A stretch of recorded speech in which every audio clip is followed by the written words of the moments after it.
Olá pessoal, eu sou o Rogério, então eu sou médico infectologista. Nesse vídeo, então vou estar respondendo a perguntas, sobre a questão da transmissão então da Covid-19 nas escolas e a questão da volta às aulas que está prevista então para as próximas semanas.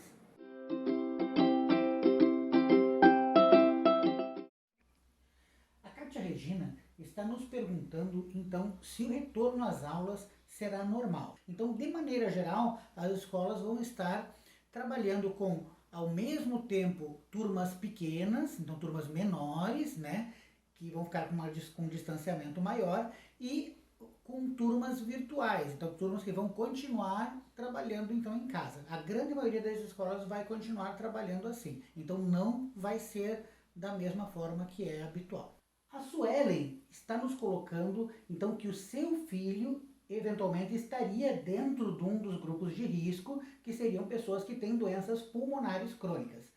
Nesse caso, para se avaliar melhor o risco dessa criança, eu acredito que a melhor forma seria ir até o médico que faz o acompanhamento dessa criança. Por quê? Por exemplo, a bronquite ela vai ter um espectro muito variável.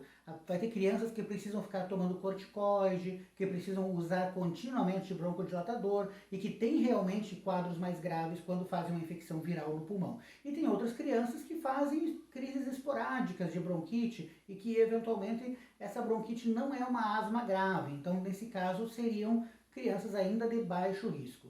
Então, vale a pena avaliar com o clínico que faz, o pediatra ou o pneumopediatra que faz o acompanhamento dessa criança para verificar se é melhor ela estar estudando presencial ou à distância. A Maurina está nos colocando, então, a questão da vacina. Então, será que nós não deveríamos primeiro esperar as pessoas estarem vacinadas para depois começar as aulas? Isso pode parecer uma excelente opção se nós tivéssemos, então, vacinas disponíveis para todo mundo. Agora, vamos pensar da seguinte maneira: outras atividades, por exemplo, bares, muitas vezes outras coisas ligadas então à diversão, os shoppings, estão todos funcionando sem a pessoa estar vacinada. São, em tese, atividades menos essenciais do que o ensino. Então, nós devemos, claro, manter as nossas atividades econômicas e manter as nossas atividades de ensino com toda a segurança possível. À medida que tivermos vacinas disponíveis para todos, eu acho que sim, a vacina seria a melhor forma de dar proteção. Mas, infelizmente, isso pode demorar mais de um ano para nós termos vacinas disponíveis para essas pessoas que não estão em nenhum grupo de risco. O Tom está nos perguntando, então, a respeito daquelas crianças que já tiveram o vírus ou eventualmente daquelas que convivem com familiares que já tiveram o vírus, que a pessoa fica pelo menos temporariamente imunizada então contra o vírus. Sem dúvida, hoje, uma família, então, onde o risco seria ainda menor, porque já existe um certo grau de imunidade entre as pessoas e muitas vezes da própria criança. Não funciona, no entanto, como uma vacina. A gente sabe que pode haver a reinfecção, especialmente levando em conta, então, essas novas variantes do vírus que estão circulando. Mas já traz um certo grau de proteção para essa família. Então, nesse caso, a opção pelo presencial seria uma opção bastante razoável. Muito bem, a Isabel então está nos colocando uma questão bastante interessante. Então, é interessante para os pais que já não são pessoas que estão nos grupos de baixo risco estarem enviando então seus filhos para a escola. Então isso tem que ser analisado caso a caso. Eu acho que esse é o grande questionamento que as pessoas devem se fazer quando elas vão mandar os seus filhos para a escola. Então, existem pessoas dentro da sua casa que tenham convivência diária então com esses seus filhos e que são dos grupos de maior risco. E quais são os grupos de maior risco? Pessoas então que têm diabetes tipo 2, pessoas que têm mais de 70 anos de idade, pessoas que que têm doenças pulmonares ou cardíacas mais graves. Então essas pessoas elas vão ter um risco muito grande se contraírem a Covid-19. No entanto, essas pessoas também vão estar nos grupos prioritários para vacinação. Então é provável que no próximo mês ou dentro de 2 meses essas pessoas já estejam vacinadas. Então, eventualmente, nesse período já seria mais seguro para a pessoa estar mandando os filhos para a escola. Só lembrar que a vacina ela não pega de imediato. Então a vacina, a partir do momento que a pessoa toma a segunda dose da vacina, a pessoa, depois de 10 a 15 dias, é que vai estar totalmente imunizada. A Roseliane está colocando então que uma vez que as crianças não têm vacina disponível ainda para elas e vai demorar ainda para ter essa vacina disponível, que outros tipos de medidas que poderiam ser tomadas então para evitar essa transmissão da Covid-19 dentro da escola.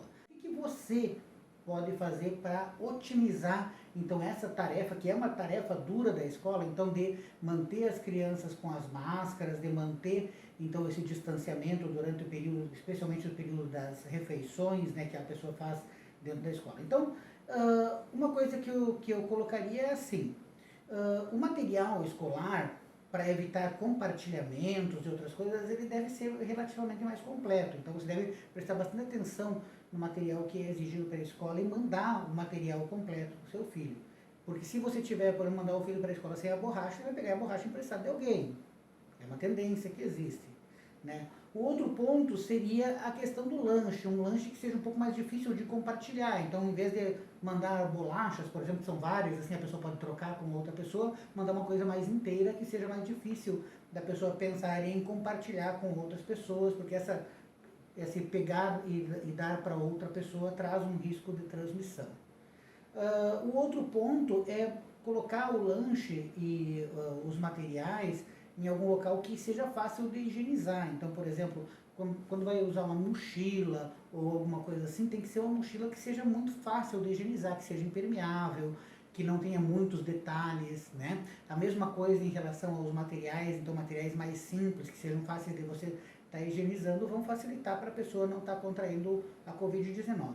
E, naturalmente, a questão da orientação das crianças. Então, vocês devem conversar com as crianças e com os adolescentes a respeito da Covid-19 e da importância delas estarem seguindo, então, essas normas então, sanitárias que existem atualmente. Então, higienizar as mãos, manter distanciamento de 1,5 m das outras pessoas, higienizar a classe quando vai fazer o uso, utilizar, então, a máscara o tempo inteiro. Claro, naturalmente na hora que a pessoa vai comer ela não tem como manter a máscara, mas ela vai ter que trocar e trocar preferencialmente por uma outra máscara, né? Porque a máscara pode se contaminar nesse momento que a pessoa estiver tirando.